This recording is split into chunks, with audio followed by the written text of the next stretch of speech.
boosting manufacturing and furthering Make in India, supporting MSMEs, enabling employment-led development, investing in people, economy and innovation, securing energy supplies, promoting exports and nurturing innovation. For this journey of development, our four powerful engines are agriculture, MSME, investments and exports. The fuel, our reforms, our guiding spirit, inclusivity, and the destination, Vikasit Bharat. This budget aims to initiate transformative reforms across 6 domains. During the first 5 years, these will augment our growth potential and global competitiveness. The domains are taxation, power sector, urban development, mining, financial sector, and regulatory reforms. Agriculture as the first engine. Now I move to specific proposals, beginning with agriculture as the first engine.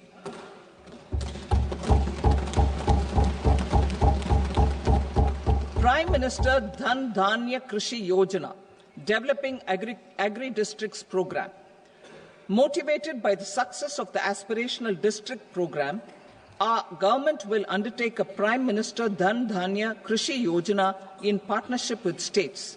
Through the convergence of existing schemes and specialized measures, the program will cover 100 districts with low productivity, moderate crop intensity, and below average credit parameters.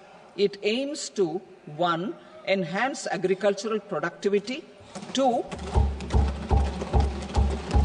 Adopt crop diversification and sustainable agricultural practices, 3. Augment post-harvest storage at the panchayat and block level, 4. Improve irrigation facilities, and 5. Facilitate availability of long-term and short-term credit. This program is likely to help 1.7 crore farmers. Building rural prosperity and resilience. A comprehensive multi-sectoral rural prosperity and resilience program will be launched in partnership with the states.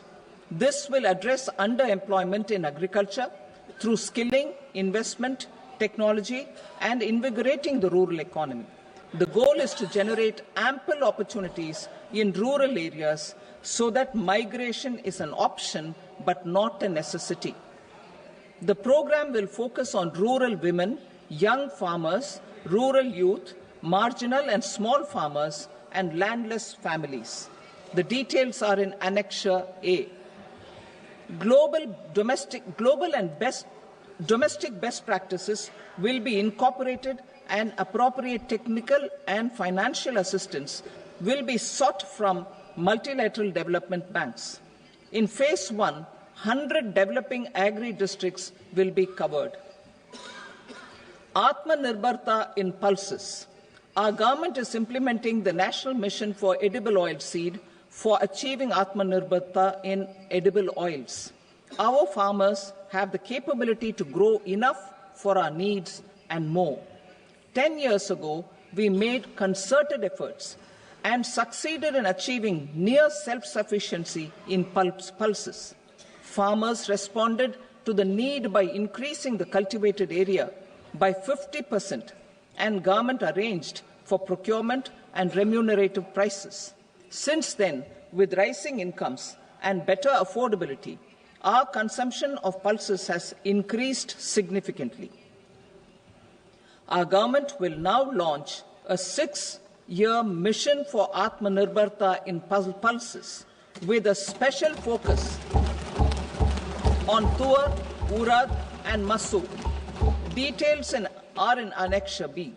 Central agencies such as NAFED and NCCF will be ready to procure these 3 pulses as much as offered during the next 4 years from farmers who register with these agencies and enter into agreements. Comprehensive program for vegetables and fruits. It is encouraging that our people are increasingly becoming aware of their nutritional needs. It is a sign of a society becoming healthier. With rising income levels, the consumption of vegetables, fruits, and Sri Anna is increasing significantly. A comprehensive program to promote production, efficient supplies, processing, and remunerative prices for farmers will be launched in partnership with the states. Appropriate institutional mechanisms for implementation and participation of farmer producer organizations and cooperatives will be set up. Makhana Board in Bihar.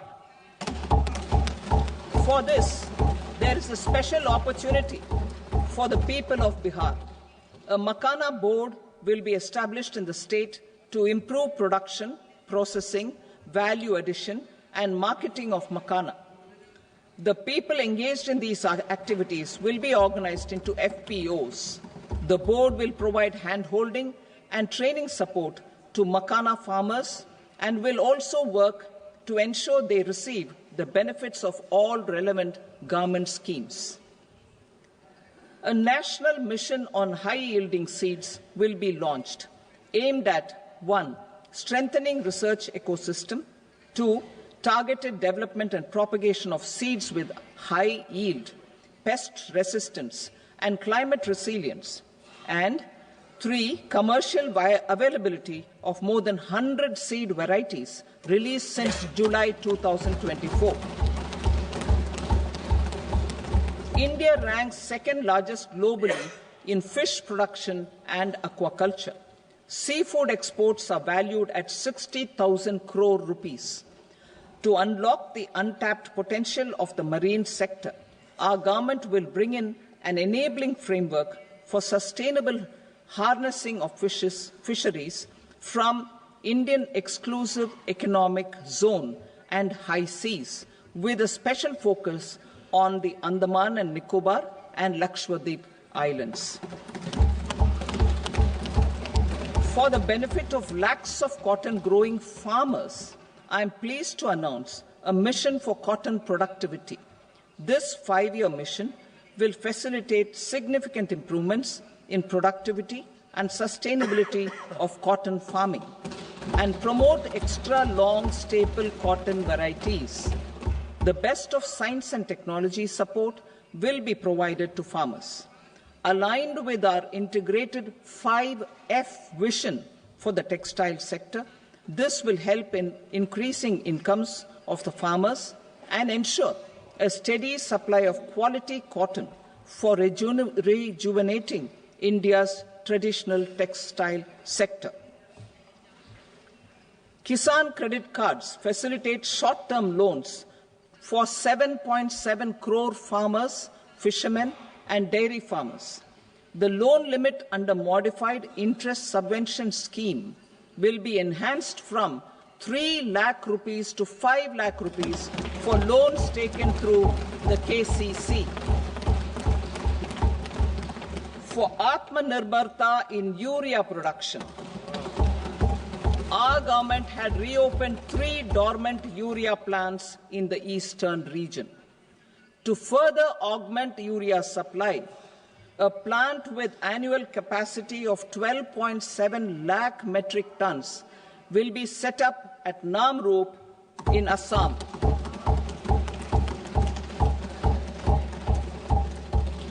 India Post, with 1.5 lakh rural post offices, complemented by the India Post Payment Bank and a vast network of 2.4 lakh Dak Sevaks, will be repositioned to act as a catalyst for the rural economy. Details are at Annexure C.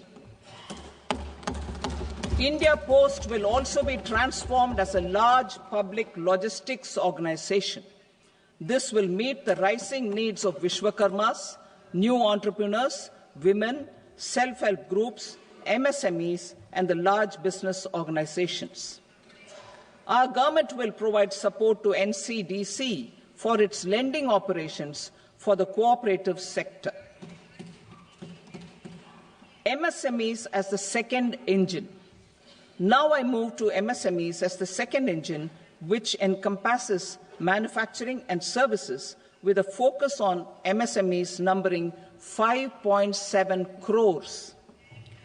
Currently, over 1 crore registered MSMEs, employing 7.5 crore people and generating 36% of our manufacturing, have come together to position India as a global manufacturing hub. With their quality products, these MSMEs are responsible for 45% of our exports.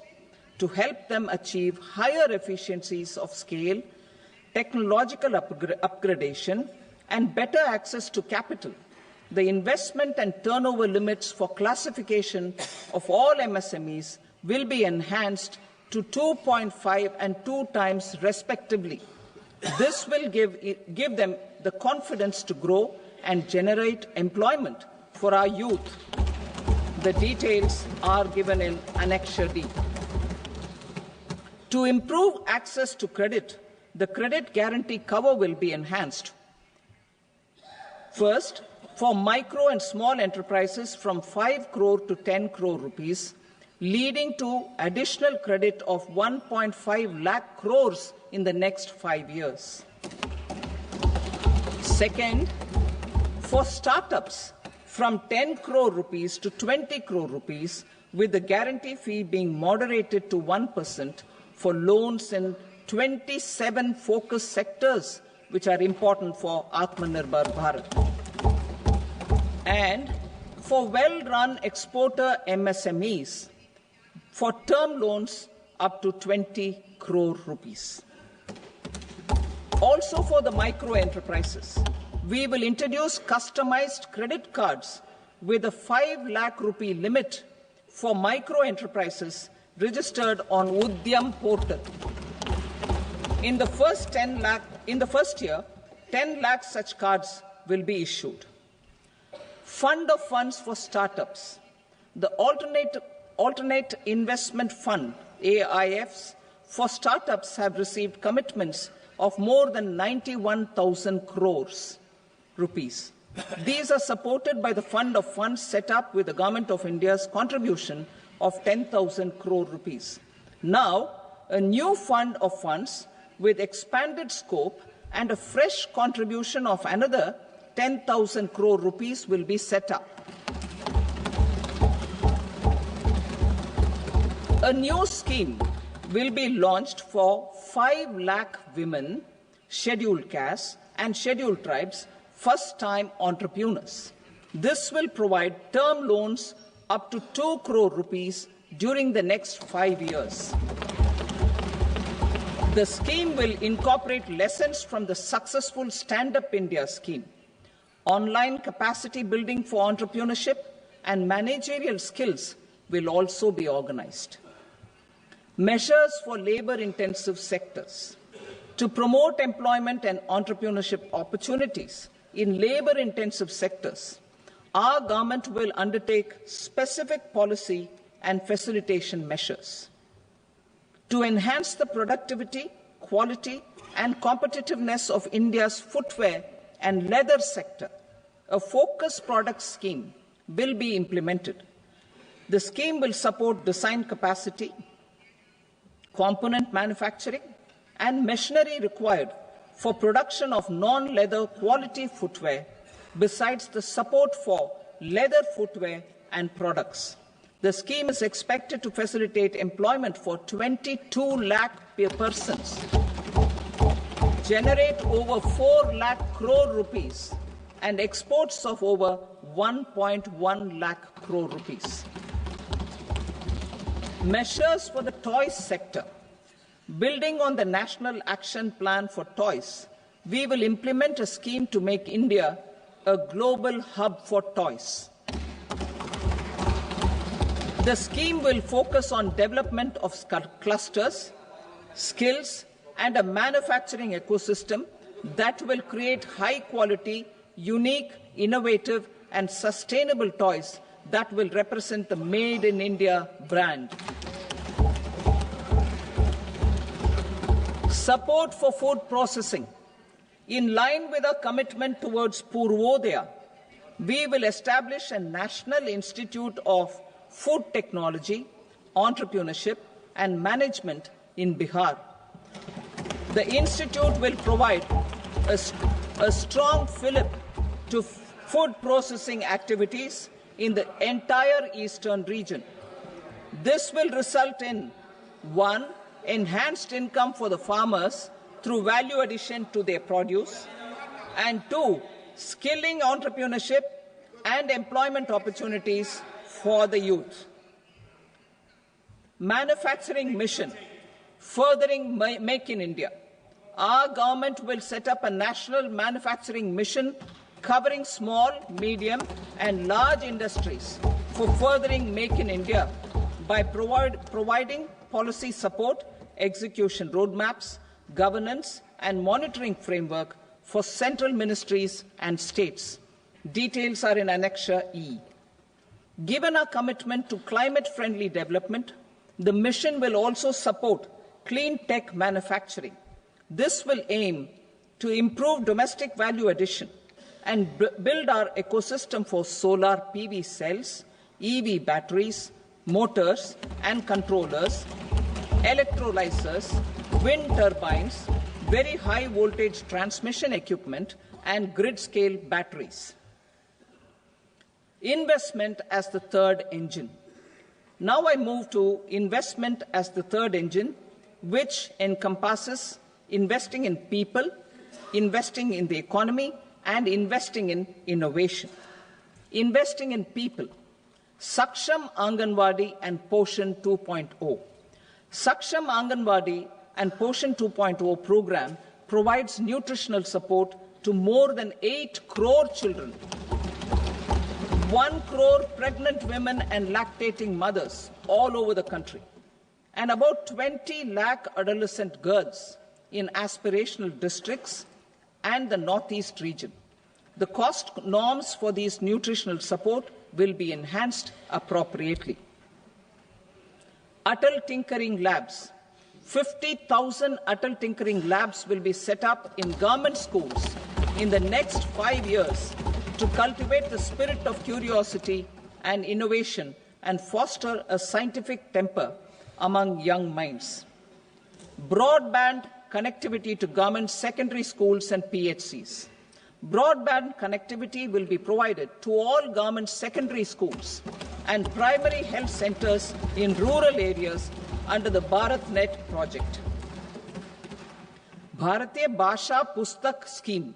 We propose to implement a Bharatiya Bhasha Pustak scheme to provide digital form Indian language books for schools and for higher education.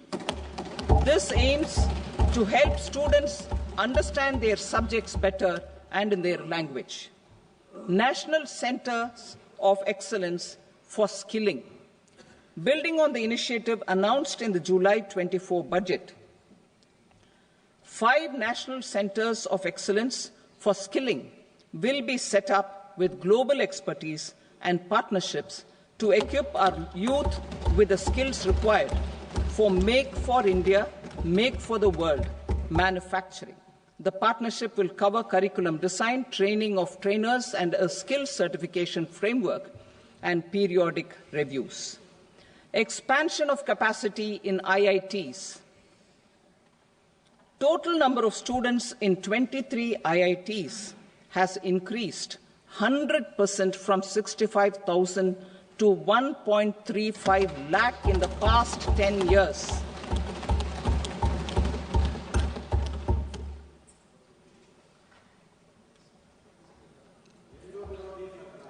Additional infrastructure will be created in the 5 IITs started after 2014 to facilitate education for 6,500 more students. Hostel and other infrastructure capacity at IIT Patna will also be expanded.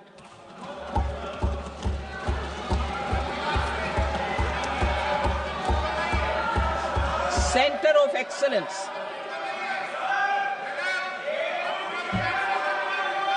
Center of Excellence in AI for Education. I had announced 3 centers of excellence in artificial intelligence for agriculture, health and sustainable cities in 2023. Now a Centre of Excellence in Artificial Intelligence for Education will be set up with a total outlay of 500 crores. Expansion of medical education. Our government has added almost 1.1 lakh undergraduate and postgraduate medical education seats in 10 years, an increase of 130%. In the next year, 10,000 additional seats will be added in medical colleges and hospitals towards the goal of adding 75,000 seats in the next 5 years. Daycare cancer centers in all district hospitals. Our government will facilitate setting up of daycare cancer centers in all district hospitals in the next 3 years. 200 centers will be established in 25-26 itself. Strengthening urban livelihoods. Our government has been giving priority to assisting urban poor and vulnerable groups. A scheme for socio-economic upliftment of urban workers will be implemented to help them improve their incomes, have sustainable livelihoods and a better quality of life. PM Swanidhi scheme has benefited more than 68 lakh street vendors, giving them respite from high-interest informal sector loans. Building on this success, the scheme will be revamped with enhanced loans from banks, UPI-linked credit cards with 30,000 rupees limit, and capacity building support. Social Security Scheme for welfare of online platform workers. Gig workers of online platforms provide great dynamism to the new age services economy. Recognizing their contribution, our government will arrange for their identity cards and registration on the e-Shram portal. They will be provided healthcare under PM Jan Arogya Yojana. This measure is likely to assist nearly 1 crore gig workers.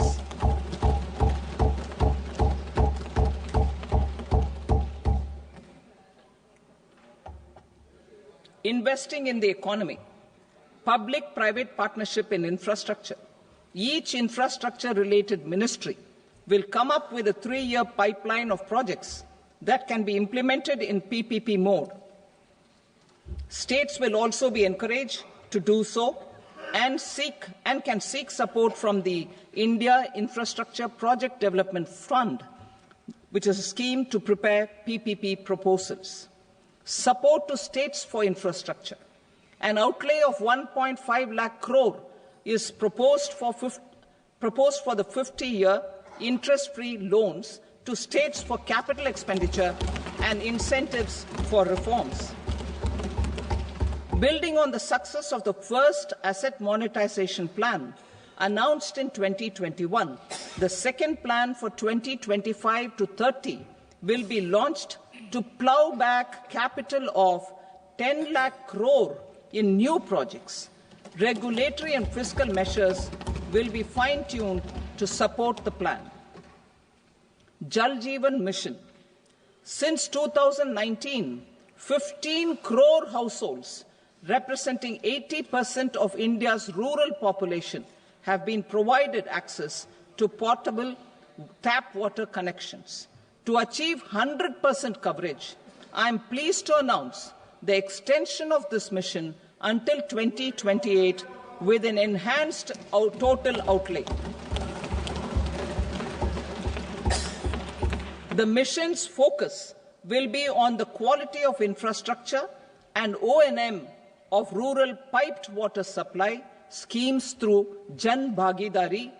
A separate MOU or separate MOUs will be signed with the states and union territories to ensure sustainability and citizen-centric water services delivery. Urban sector reforms. Building on the July budget proposals, urban sector reforms related to governance, municipal services, urban land and planning will be incentivized. Urban Challenge Fund. The government will set up an Urban Challenge Fund of 1 lakh crore rupees to implement the proposals for cities as growth hubs, creative redevelopment of cities, and for water and sanitation purposes announced in the July budget.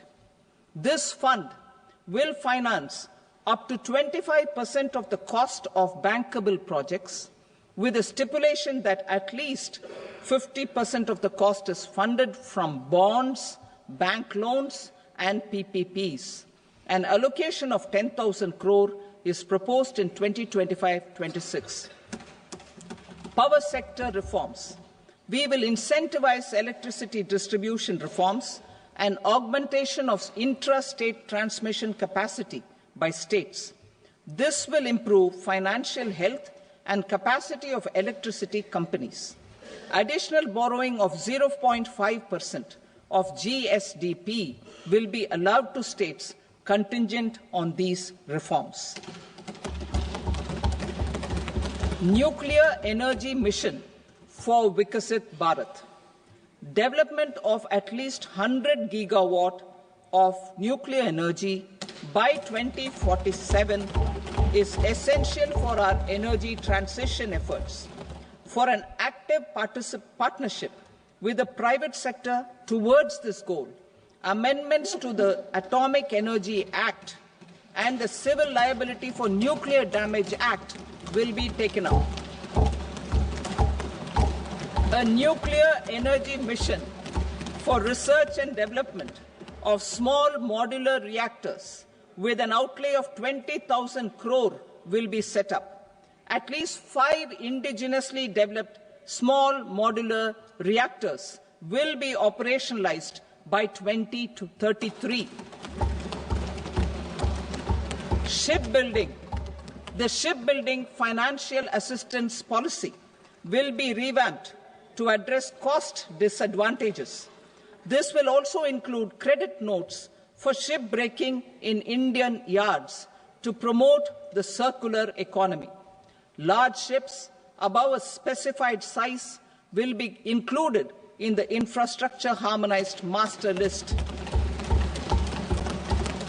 Shipbuilding clusters will be facilitated to increase the range, categories and capacity of ships.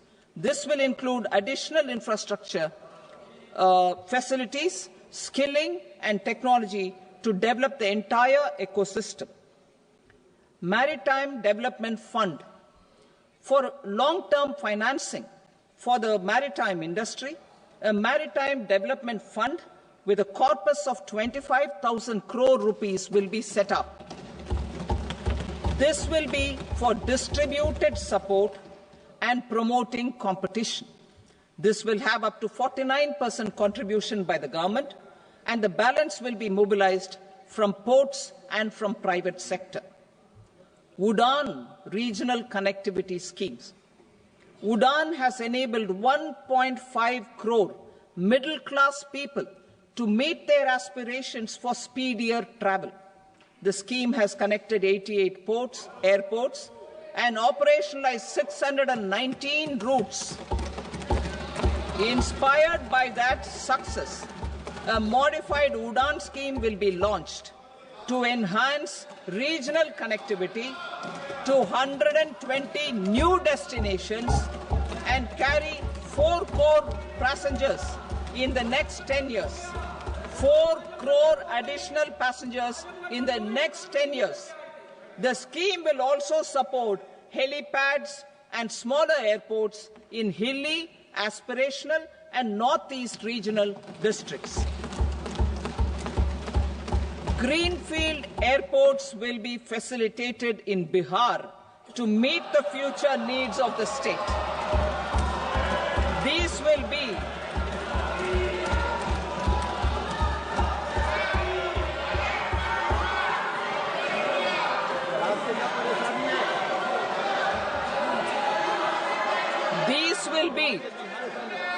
These will be in addition to the expansion of the capacity of Patna Airport and a brownfield airport in Beta. Western Kosi Canal project in Mithilanchal. Financial support will be provided for the Western Kosi Canal ERM project, benefiting a large number of farmers cultivating over 50,000 hectares of land in the Mithilanchal region of Bihar. Mining sector reforms. Mining sector reforms, including those for minor minerals, will be encouraged through sharing of best practices and institutions of a state mining index. A policy for recovery of critical minerals from tailings will be brought out. Under the special window for affordable and mid-income housing, SWAMI, 50,000 dwelling units in stressed housing projects have been completed and keys handed over to home buyers. Another 40,000 units will be completed in 2025, further helping middle-class families who were paying EMIs on loans taken for apartments while also paying rent for their current dwellings. Building on this success, SWAMI Fund 2 will be established as a blended finance facility with contribution from the government, banks and private investors. This fund of 15,000 crore rupees will aim for expeditious completion of another 1 lakh units. PM Gati Shakti data for private sector. For furthering PPPs and assisting the private sector in project planning, access to relevant data and maps from the PM Gati Shakti portal will be provided. Tourism for employment-led growth. Top 50 tourist destination sites in the country will be developed in partnership with states through a challenge mode. Land for building key infrastructure will have to be provided by the states. Hotels in these destinations will be included in the infrastructure harmonized list. The following measures will be taken for facilitating employment-led growth: organizing intensive skill development programs for our youth, including in institutes of hospitality management, providing mudra loans for homestays, improving ease of travel and connectivity to tourist destinations, providing performance-linked incentives to states for effective destination management, including tourist amenities, cleanliness, and marketing efforts, and introducing streamlined e-visa facilities along with visa fee waivers for certain tourist groups. Continuing with the emphasis on places of spiritual and religious significance, in the July budget, there will be a special focus on destinations related to the life and times of Lord Buddha. Medical tourism and heal in India. Medical tourism and heal in India will be promoted in partnership with the private sector, along with capacity building and easier visa norms. Investing in innovation. To implement private sector-driven research, development and innovation initiatives announced in the July budget, I am now allocating 20,000 crore rupees for this purpose. A deep tech fund of funds will also be explored to catalyze the next generation startups as a part of this initiative. In the next 5 years, under the PM Research Fellowship Scheme, we will provide 10,000 fellowships for technological research in IITs and IISc with enhanced financial support. The second gene bank with 10 lakh germplasm lines will be set up for future food and nutritional security. This will provide conservation support to both public and private sectors for genetic resources. We will start a national geospatial mission to develop foundational geospatial infrastructure and data. Using PM Gati Shakti, this mission will facilitate modernization of land records, urban planning, and design of infrastructure projects. A Gyan Bharatam mission for survey, documentation, and conservation of our manuscript heritage with academic institutions, museums, libraries, and private collectors will be undertaken to cover more than 1 crore manuscripts. We will set up a national digital repository of Indian knowledge systems for knowledge sharing. Now I move to exports as the fourth engine. We will set up an export promotion mission with sectoral and ministerial targets driven jointly by the Ministries of Commerce, MSME, and Finance. It will facilitate easy access to export credit, cross-border factoring support, support to MSMEs to tackle non-tariff measures in overseas markets. A digital public infrastructure, Bharat Trade Net, for international trade will be set up as a unified platform for trade documentation and financing solutions. This will complement the Unified Logistics Interface platform. The BTN will be aligned with international practices. Support will be provided to develop domestic manufacturing capacities for our economy's integration with global supply chains. Sectors will be identified based on objective criteria. Facilitation groups with participation of senior officers and industry representatives will be formed for select products and supply chains. Through this, there are huge opportunities related to Industry 4.0, which needs high skills and talent. Our youth have both. Our government will support the domestic electronic equipment industry to leverage this opportunity for the benefit of our youth. A national framework will be formulated as guidance to states for promoting global capability centers in emerging Tier 2 cities. This will suggest measures for enhancing availability of talent and infrastructure, building bylaw reforms, and mechanisms for collaboration with industry. Our government will facilitate upgradation of infrastructure and warehousing for air cargo, including high-value perishable horticultural produce. Cargo screening and customs protocol will be streamlined and made user-friendly. Reforms as the fuel.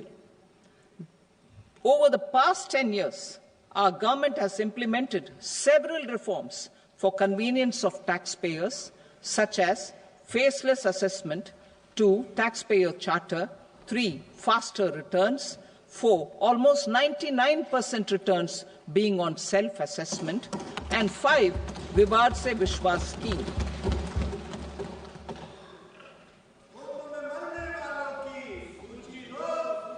Continuing these efforts, I reaffirm the commitment of the Tax Department to trust first, scrutinize later. I also propose to introduce the new income tax bill next week. I will detail the indirect tax reforms and changes in direct taxes in Part B. Financial sector reforms. The FDI limit for the insurance sector will be raised from 74 to 100%. This enhanced limit will be available for those companies which invest the entire premium in India. The current guardrails and conditionalities associated with foreign investment will be reviewed and simplified. The services of India Post Payment Bank will be deepened and expanded in rural areas.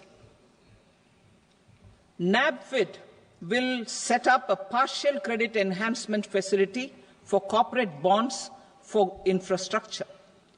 Public sector banks will develop Grameen Credit Score framework to serve the credit needs of SHG members and people in rural areas. A forum for regulatory coordination and development of pension products will be set up. To implement the earlier announcement on simplifying the KYC processes, the revamped Central KYC Registry will be rolled out in 2025.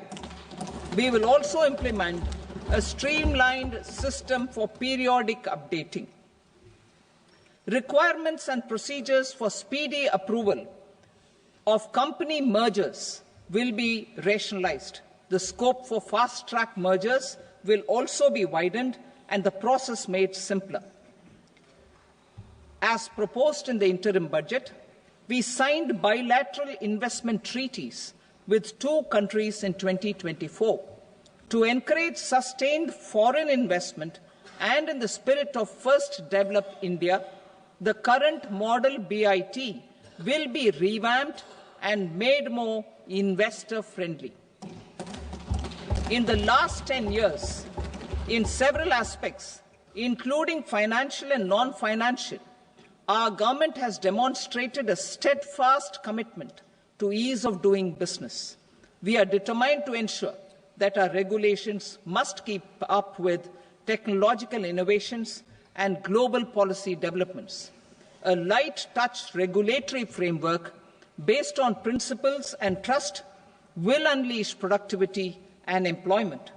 Through this framework, we will update regulations that were made under old laws. To develop this modern, flexible, people-friendly and trust-based regulatory framework appropriate for the 21st century, I propose 4 specific measures. A high-level committee for regulatory reforms will be set up for a review of all non-financial sector regulations, certifications, licenses and permissions. The committee will be expected to make recommendations within a year. The objective is to strengthen trust-based economic governance and take transformational measures to enhance ease of doing business, especially in matters of inspection and compliances. States will be encouraged to join in this endeavour. An investment friendliness index of states will be launched in 2025 to further the spirit of competitive, cooperative federalism. Under the Financial Stability and Development Council, a mechanism will be set up to evaluate impact of the current financial regulations and subsidiary instructions. It will also formulate a framework to enhance their responsiveness and development of the financial sector. In the Jan Vishwas Act 2023, more than 180 legal provisions were decriminalized. Our government will now bring up the Jan Vishwas Bill 2.0 to decriminalize more than 100 provisions in various laws. I now move to fiscal policy. In the July budget, I had committed to staying the course for fiscal consolidation. Our endeavour will be to keep the fiscal deficit each year such that central government debt remains on a declining path as a percentage of the GDP. The roadmap for the next 6 years has been detailed in the FRBM statement. Revised estimates for 2024-25. The revised estimate of the total receipts other than borrowings is 31.47 lakh crore rupees, of which the net tax receipts are 25.57 lakh crore rupees. The revised estimate of the total expenditure is 47.16 lakh crore rupees, of which the capital expenditure is about 10.18 lakh crore rupees. The revised estimate of the fiscal deficit is 4.8% of the GDP. Budget estimates for 25-26. Coming to 25-26, the total receipts other than borrowings and total expenditure are estimated at 34.96 lakh crore rupees and 50.65 lakh crore rupees respectively. The net tax receipts are estimated at 28.37 lakh crore rupees. The fiscal deficit is estimated to be 4.4% of GDP.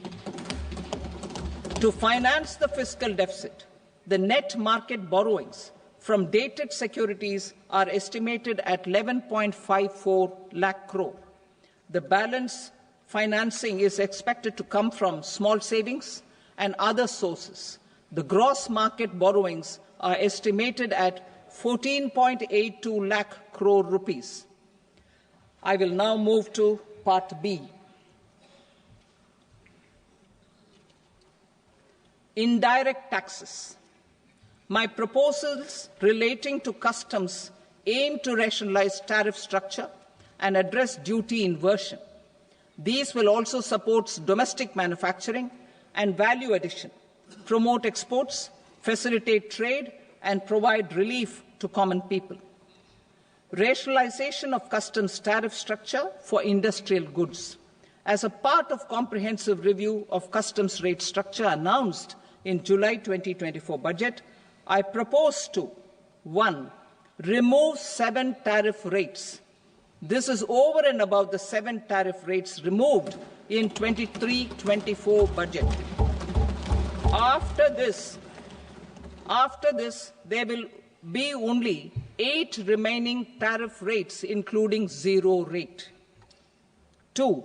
Apply appropriate cess to broadly maintain effective duty incidence, except on a few items where such incidence will reduce marginally. 3. Levy not more than 1 cess or surcharge. Therefore, I propose to exempt social welfare surcharge on 82 tariff lines that are subject to a cess. I shall now take up sector-specific proposals. To provide relief to patients, particularly those suffering from cancer, rare diseases, and other severe chronic diseases, I propose to add 36 life-saving drugs and medicines to the list of medicines fully exempted from basic custom duty.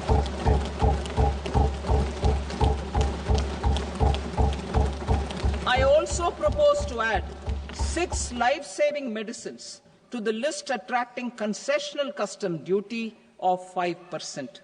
Full exemption and concessional duty will also respectively apply on the bulk drugs for manufacture of the above. Specified drugs and medicines under patient assistance programs run by the pharmaceutical companies are fully exempt from BCD, provided the medicines are supplied free of cost to the patients. I propose to add 37 more medicines along with 13 new patient assistance programs. Support to domestic manufacturing and value addition. Critical minerals. In the July 2024 budget, I had fully exempted BCD on 25 critical minerals that are not domestically available. I had also reduced BCD of 2 other such minerals to provide a major fillip to their processing, especially by MSMEs.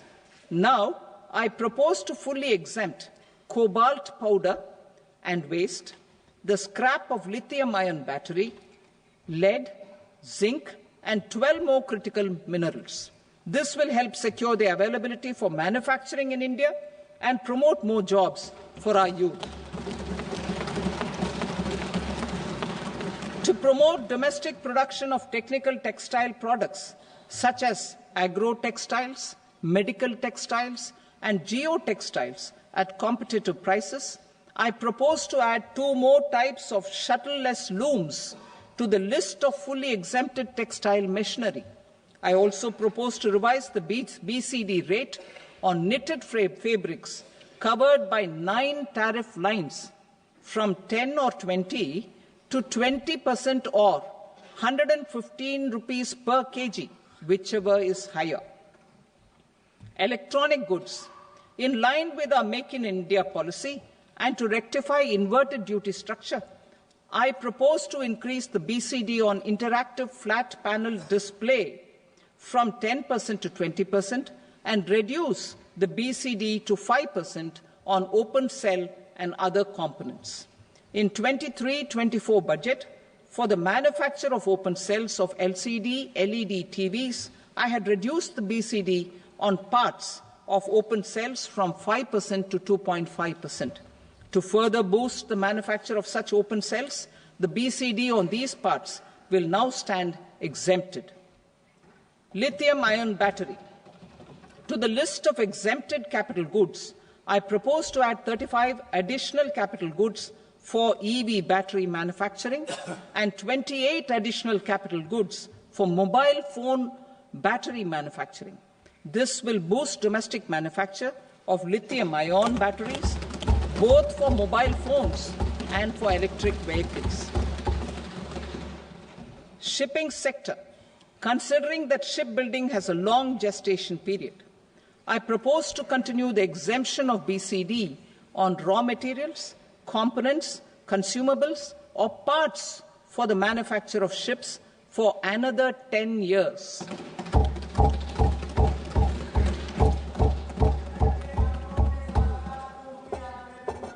I also propose the same dispensation for shipbreaking to make it more competitive. Telecommunication.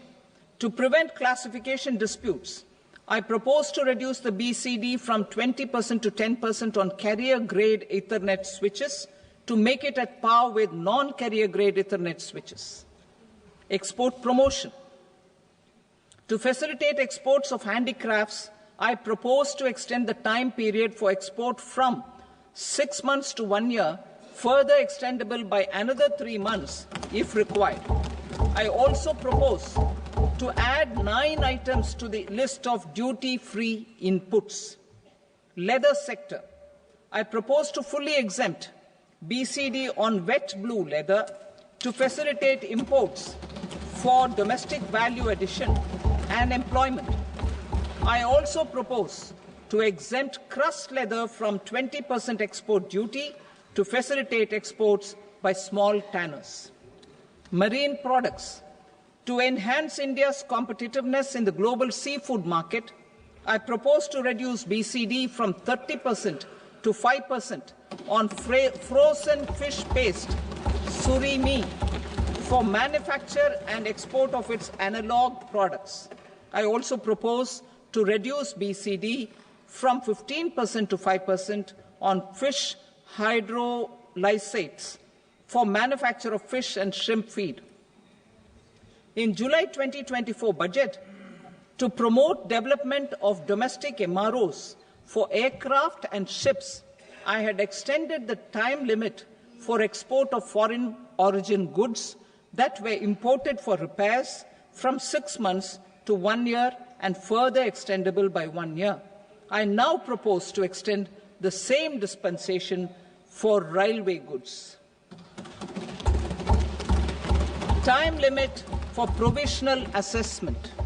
Presently, the Customs Act 1962 does not provide any time limit to finalize provisional assessments, leading to uncertainty and cost to trade. As a measure of promoting ease of doing business, I propose to fix a time limit of 2 years, extendable by a year, for finalizing the provisional assessment. I propose to introduce a new provision that will enable importers or exporters, after clearance of goods, to voluntarily declare material facts and pay duty with interest but without penalty. This will incentivize voluntary compliance. However, this will not apply in cases where department has already initiated audit or investigation proceedings. For industry to better plan their imports, I propose to extend the time limit for the end use of imported inputs in the relevant rules from 6 months to 1 year. This will provide operational flexibility in view of cost and uncertainty of supply. Further, such importers will now have to file only quarterly statements instead of a monthly statement.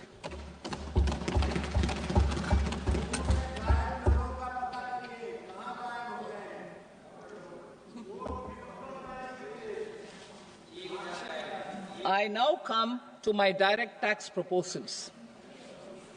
In Part A, I have briefly underlined taxation reforms as one of key reforms to realize our vision of Vikasit Bharat. In respect of criminal law, our government had earlier ushered in Bharatiya Nyaya Sanhita, replacing Bharatiya Danda Sanhita.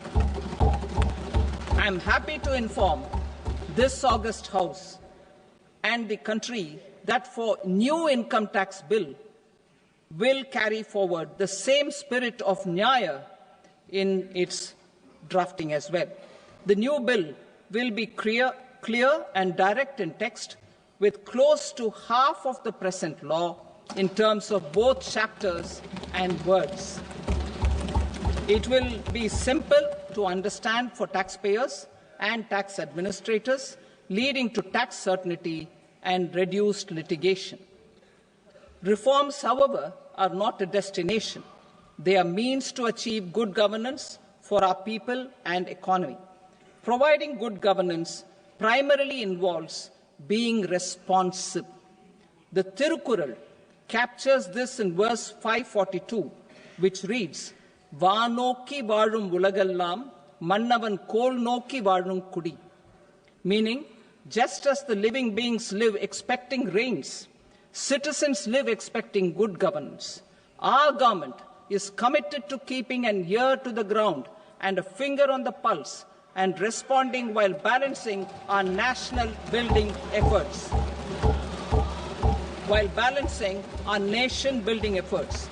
The following measures will detail just how our government will, under the guidance of PM Modi, has taken steps to understand and address. I repeat that sentence, sir. The following measures will detail just how our government, under the guidance of PM Modi, has taken steps to understand and address the needs voiced by our citizens.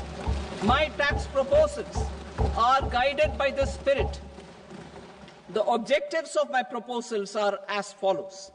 Personal income tax reforms with special focus on middle class. Rationalization of TDS and TCS for easing difficulties. Encouraging voluntary compliance.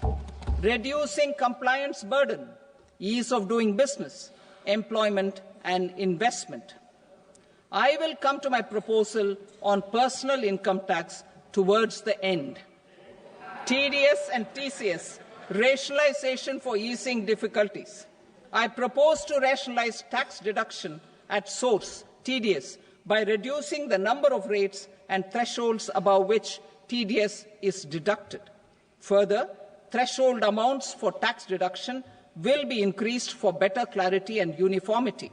The limit for tax deduction on interest for senior citizens is being doubled from the present 50,000 rupees to 1 lakh rupees. Similarly, the annual limit of 2.40 lakh rupees for TDS on rent is being increased to 6 lakh rupees. This will reduce the number of transactions liable to TDS, thus benefiting small taxpayers receiving small payments. The threshold to collect tax at source, the TCS, on remittances under RBI's liberalized remittance scheme, the LRS, is proposed to be increased from 7 lakh to 10 lakhs. I also propose to remove TCS on remittances for education purposes, where such remittances is out of a loan taken from a specified financial institution.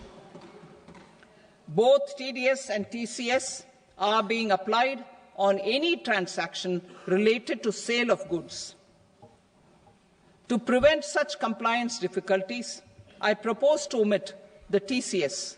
I also propose that the provisions of the higher TDS deduction will now apply only in non-PAN cases. In July 2024, the delay for payment of TDS up to the due date of filing statement was decriminalized. I propose to provide the same relaxation to TCS provisions as well. The government under the leadership of Prime Minister Modi believes in Sabka Saath, Sabka Vikas, Sabka Vishwas and Sabka Prayas. In line with this, we brought in updated return facility in 2022 for voluntary compliance by taxpayers who had omitted to report their correct income. Our trust in taxpayers was proved right. Nearly 90 lakh taxpayers voluntarily updated their incomes by paying additional tax. Taking this trust further, I now propose to extend the time limit to file updated returns for any assessment year from the current limit of 2 years to 4 years. I propose to reduce the compliance burden for small charitable trusts and institutions by increasing their period of registration from 5 years to 10 years. It is also proposed that disproportionate consequences do not arise for minor defaults such as incomplete applications filed by charitable entities. Presently, taxpayers can claim the annual value of self-occupied properties as nil only on the fulfillment of certain conditions.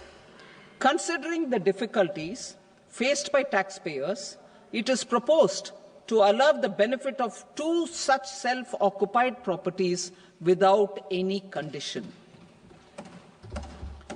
To streamline the process of transfer pricing and to provide an alternative to yearly examination, I propose to introduce a scheme for determining arm's length price of international transaction for a block period of 3 years. This will be in line with global best practices. With a view to reduce litigation and provide certainty in international taxation, the scope of safe harbour rules is being expanded.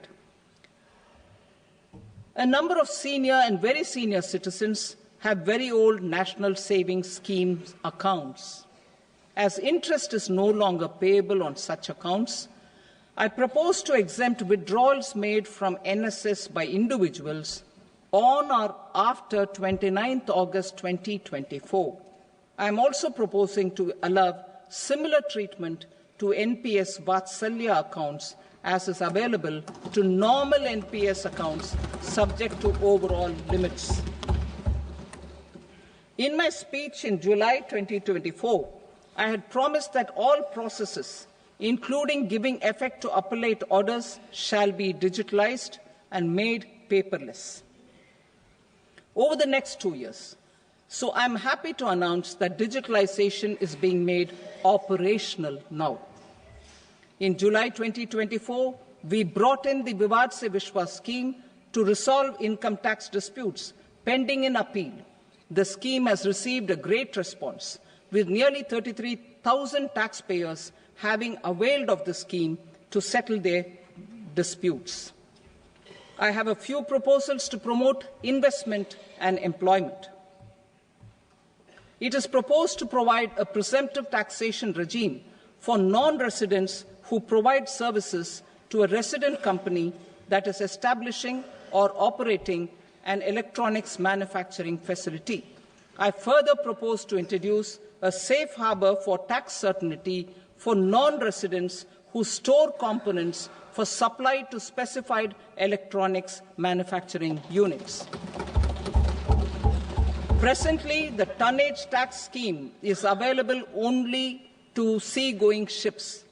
The benefits of existing tonnage tax scheme are proposed to be extended to inland vessels registered under the Indian Vessels Act 2021 to promote inland water transport in the country.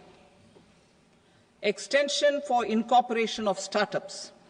We continue to support the Indian startup ecosystem.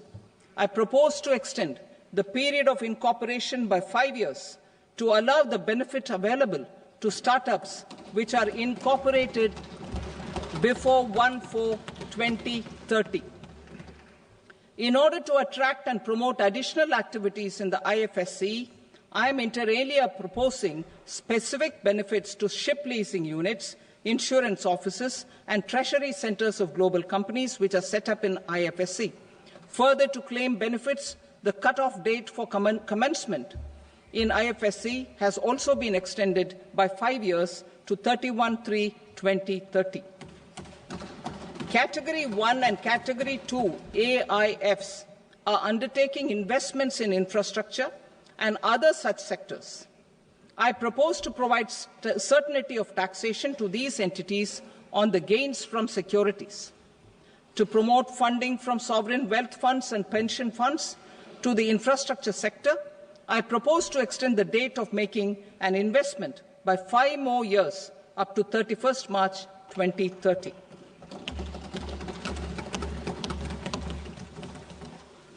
Personal income tax reforms with special focus on middle class.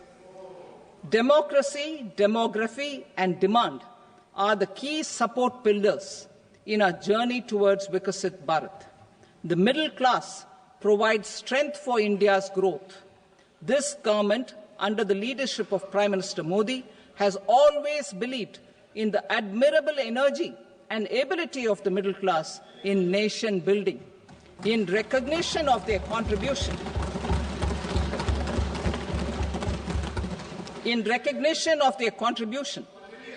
we have periodically reduced their tax burden.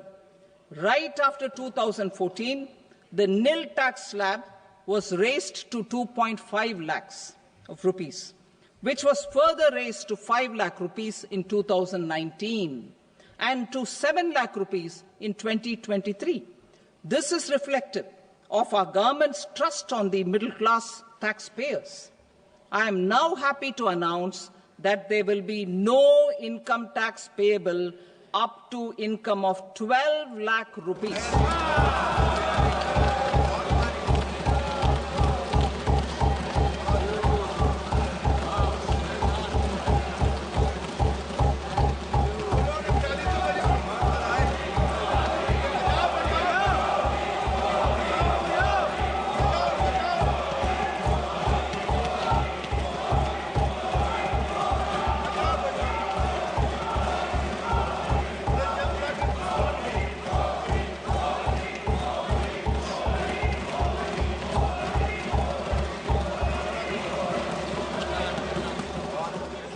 So, average income of 1 lakh per month, other than the special rate income such as capital gains, under the new regime.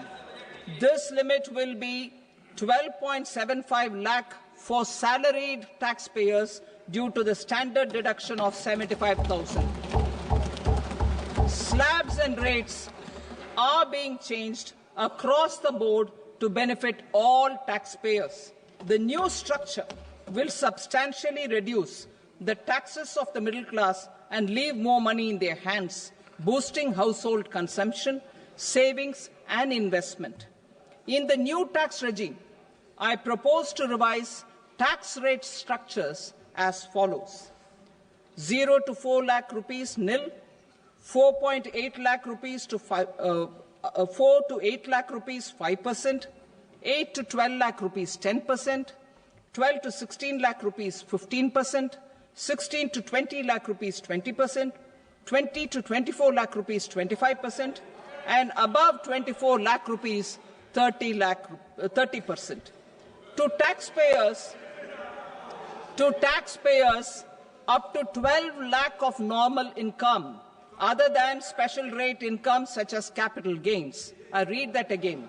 To taxpayers up to 12 lakh of income, other than special rate income such as capital gains, tax rebate is being provided in addition to the benefit due to slab rate reduction in such a manner that there is no tax payable by them. the total tax benefit of slab rate changes and rebate at different income levels can be illustrated with a few examples. A taxpayer in the new regime with an income of 12 lakh rupees will get a benefit of 80,000 rupees in tax, which is 100% of tax payable as per the existing rates. A person having income of 18 lakh rupees will get a benefit of 70,000 rupees in tax, that is 30% of tax payable as per existing rates. A person with an income of 25 lakh gets a benefit of 1,10,000 rupees, that is 25% of his tax payable as per existing rates. Details of my tax proposals are given in the annexure. As a result of these proposals, Honourable Speaker, sir, revenue of about 1 lakh crore in direct taxes and 2,600 crores